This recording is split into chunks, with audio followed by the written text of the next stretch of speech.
అందరికీ నమస్తే అండి. బీజేపీతో పొత్తు కన్ఫర్మ్ చేసుకోవడానికి చంద్రబాబు నాయుడు గారు ఢిల్లీ వెళ్తున్నారు నైట్. చంద్రబాబు గారు, పవన్ కళ్యాణ్ గారు, పురంధేశ్వర్ గారు ఆల్రెడీ అక్కడే ఉన్నారు. సో పొత్తు ఉండేది లేనిది ఆల్మోస్ట్ 3 పార్టీలు పొత్తు కన్ఫర్మే తేలిపోద్ది. రేపు సాయంత్రానికి తేలిపోద్ది. అయితే తర్వాత పరిణామాలు ఎలా ఉంటాయి, పొత్తు తర్వాత ఏం జరగబోతోంది, ఏం జరుగుతుంది అనేవి చాలా కీలకమైన అంశాలు. సో అసలు బీజేపీతో చంద్రబాబు గారు, పవన్ కళ్యాణ్ గారు పొత్తు పెట్టుకున్నదే సిస్టమేటిక్ అవసరాల కోసం, వ్యవస్థీకృత అవసరాల కోసం. సో అవి ఇంప్లిమెంటేషన్ ఇమీడియట్గా ఉంటుంది.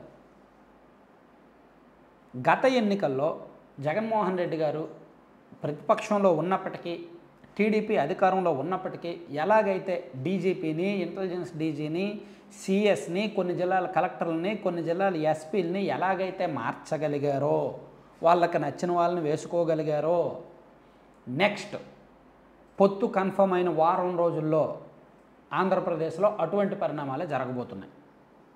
కొంతమంది కీలక ఐఏఎస్లు, ఐపీఎస్లు వెళ్ళిపోబోతున్నారు. ఇదైతే జరిగి తీరుతుంది. ఎందుకంటే వాళ్ళు వైసీపీ ప్రభుత్వం వాళ్ళకి తమకు అనుకూలమైన అధికారులను అత్యంత కీలకమైన విభాగాల హెడ్లుగా మార్చేశారు.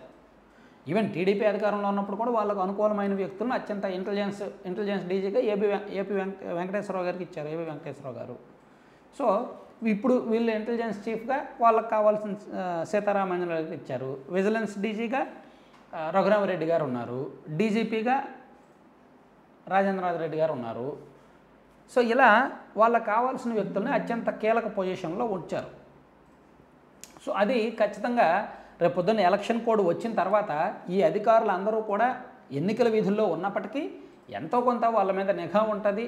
ఆ పొజిషన్లో వాళ్ళు ఉండడం వలన ఖచ్చితంగా రాజకీయంగా టీడీపీ ప్లస్ జనసేన ప్లస్ బీజేపీకి ఇబ్బందే అని వాళ్ళు భావిస్తారు. గత ఎన్నికలకు ముందు వైసీపీ ఎలాగైతే భావించిందో ఈ ఎన్నికల్లో ఖచ్చితంగా చంద్రబాబు గారు, పవన్ కళ్యాణ్ గారు అదే భావిస్తారు. కేవలం ఇటువంటి వ్యవస్థీకృత అవసరాల కోసం మాత్రమే బీజేపీతో పొత్తుకు వెళ్ళడం, లేకపోతే వీళ్ళకి బీజేపీతో పొత్తు పెట్టుకోవాల్సిన అవసరం ఉండదు. దాంతోపాటు వాలంటీర్లను కంట్రోల్ చేయడం, జిల్లా కలెక్టర్లని న్యూట్రల్గా పనిచేసేలా చేస్తే చాలు. దాంతోపాటు పోలీసులు మెయిన్ వన్స్ ఒక 2-3 ఎస్పీలు ప్లస్ ఉన్నత స్థాయి అధికారుల మీద బదిలీ వేటు పడితే, ఎన్నికల విధులకు దూరంగా ఉంచితే, ఎక్కడో మారుమూల ప్రాంతాలకు వేసేస్తే, రాష్ట్రానికి సంబంధం లేని, ఎన్నికలకు సంబంధం లేని విధుల్లో వేసేస్తే కింది స్థాయిలో డిఎస్పీలు, సిఐలు, ఎస్ఐలు కింది స్థాయిలో అలర్ట్ అయిపోతారు. వామ్మో జాగ్రత్తగా ఉండాలి అని.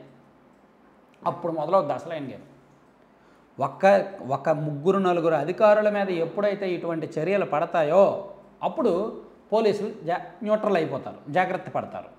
ఇక వాలంటీర్లు, సచివాలయ సిబ్బంది వాళ్ళు కూడా వైసీపీకి ఫేవర్గానే ఉన్నారు. సో వాళ్ళను కంట్రోల్ చేయడానికి అలా కూడా ఒక యాక్షన్ ప్లాన్ ఉంది.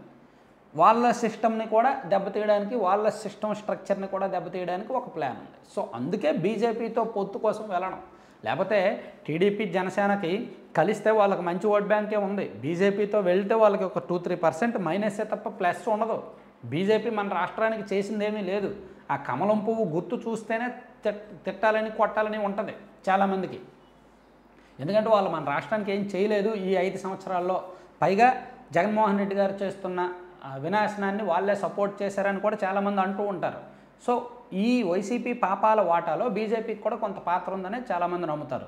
కాబట్టి బీజేపీతో పొత్తు ఓట్ల కోసం కాదు, సిస్టమేటిక్ అవసరాల కోసం, వ్యవస్థీకృతమైన అవసరాల కోసం మాత్రమే వెళ్ళారు. సో అందుకే నేను చెప్పొచ్చేది ఏంటంటే, పొత్తు ఫైనల్ అయిన తర్వాత గేమ్ మొదలవుద్ది, అసలైన గేమ్ మొదలవుద్ది. ఒక్క వారం రోజుల్లోనే రాష్ట్రంలో చాలామంది అధికారులు చాలా వరకు కూడా సైలెంట్ అయిపోతారు. కొంతమంది ఇంటర్నల్గా వాళ్ళే బదిలీలు చేయించుకొని వెళ్ళిపోతారు. కొంతమంది చంద్రబాబు గారినో, పవన్ కళ్యాణ్ గారినో కొంచెం లోపల మచ్చిక చేసుకుంటారు, లాబింగ్లు జరుపుతారు. సో ఇలా ఇన్ని జరుగుతాయన్నమాట. దాదాపుగా 12 మంది అధికారులు ఉన్నారు. ఐఏఎస్లో, ఐపీఎస్లోనే 12 మంది ఉన్నారు వైసీపీకి కంప్లీట్గా అనుకూలంగా. వాళ్ళందరి మీద కూడా యాక్షన్స్ ఉంటాయి, వాళ్ళందరి మీద కూడా ఈ వ్యవస్థీకృతమైన చర్యలు ఉంటాయి. దానికోసమే చంద్రబాబు గారు, పవన్ కళ్యాణ్ గారు బీజేపీతో పొత్తు పెట్టుకున్నది. దీనితో పాటు కార్పొరేట్ ఫండింగ్, కొన్ని పెద్ద పెద్ద కంపెనీలు ఉన్నాయి. సో వాళ్ళందరూ కూడా కార్పొరేట్ ఫండింగ్ గత ఎన్నికల్లో వైసీపీకి ఎక్కువ ఇచ్చారు, టీడీపీకి తక్కువ ఇచ్చారు. టీడీపీకి ఇచ్చిన తక్కువ కూడా టైంకి టీడీపీకి చేరలేదు. సో ఈసారి టీడీపీ ప్లస్ జనసేన కూటమికి ఆ కార్పొరేట్ ఫండింగ్ కాస్త భారీగా చేరుద్ది. వైసీపీకి కార్పొరేట్ ఫండింగ్ అవసరం లేదు, వాళ్ళ అధికారంలో ఉన్నారు, బీభత్సంగా ఉన్నాయి, జేబులు నిండి ఉన్నాయి. టీడీపీ జనసేనకు జేబులు నిండిలేవు. సో ఆ అవసరాల నిమిత్తం కార్పొరేట్ ఫండింగ్ కూడా వస్తుంది అనమాట. అందుకే బీజేపీతో పొత్తు అనమాట. Thank you.